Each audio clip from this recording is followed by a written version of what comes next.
So the whole world is watching the US presidential election in a race that, at this point, still too close to call. However, you have got publications and media houses like something like the New York Times. We heard from Sherwin Bryce Pease earlier saying they're 90% sure that Donald Trump is going to take this one. But that is a prediction, and let's just be sure about that. But it'll be interesting to see what the perspective is like in Hong Kong. And of course, that's the markets that are open. It's early. There's sentiment there.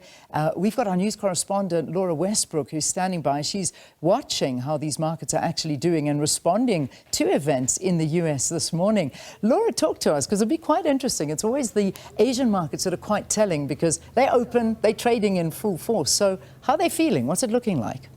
Well, I've just been at a US election watch party that was hosted by the US consulate here, and it was attended by students from schools and universities here in Hong Kong. And I was speaking to some of the students, and some were quite excited about the prospect of the first female president to be elected in the United States. That's, of course, the Democratic candidate Kamala Harris. But other students were also talking to me about the fact that they supported Trump. Two young men that I was speaking to said that they would have voted for Trump if they were allowed to, if they were in the US. And that's because they see him as being quite authentic. They think that perhaps he might be able to do a deal when it comes to ending the war in Ukraine, for example. And they see him as being a bit of an anti-establishment character.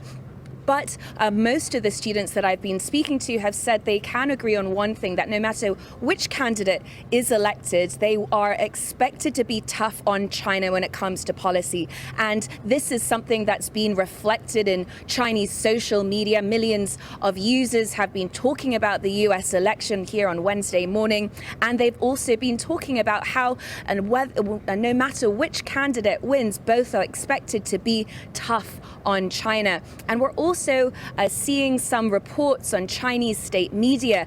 They quite like to portray this election as a sport or as a horse race, instead of it being something that people are actually invested in. And so one Chinese outlet was talking about this election entering the sprint stage and being unprecedented chaos. It likes to focus on the political drama rather than the policies of these two candidates. So for example, that's focusing on the fact that Joe Biden pulled out of the race, and also on the assassination attempts on Donald Trump. Officially, officials in Beijing haven't said which way they think it's going to go, because they don't want to influence the result. But it is fair to say that people on this side of the world are watching the election very closely.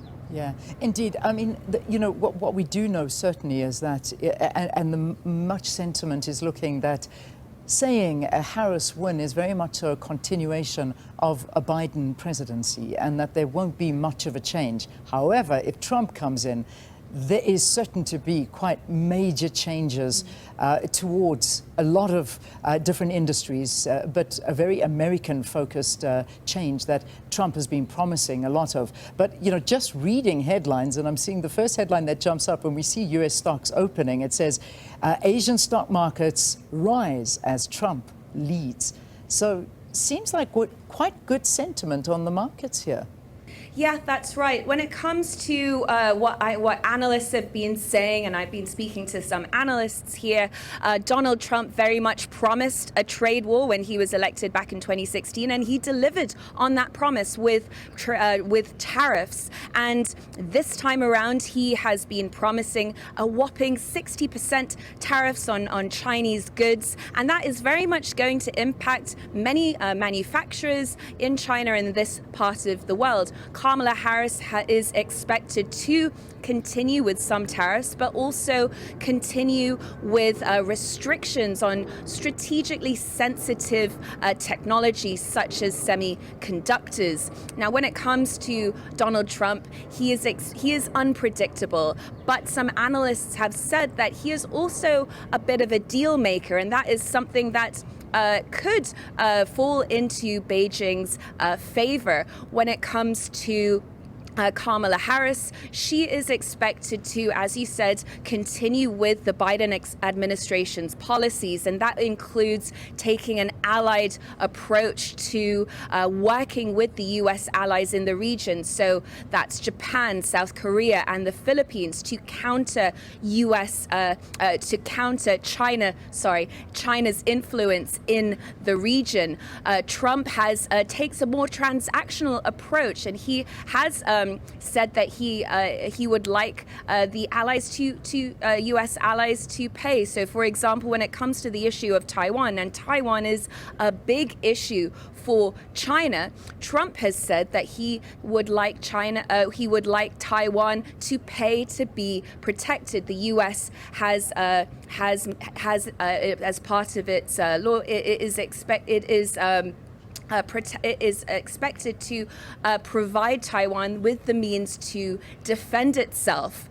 So that is something that we are watching. And one analyst, he sort of put it to me this way. He said, for Beijing, Trump is more unpredictable, and he could play into Beijing's favor when it comes to doing a deal, but he could also appoint hawks to his cabinet and take a very hard or stern stance towards China. When it comes to Kamala Harris, she is more expected to work within a bounded range of options when it comes to policies towards China, and she's expected to be more predictable.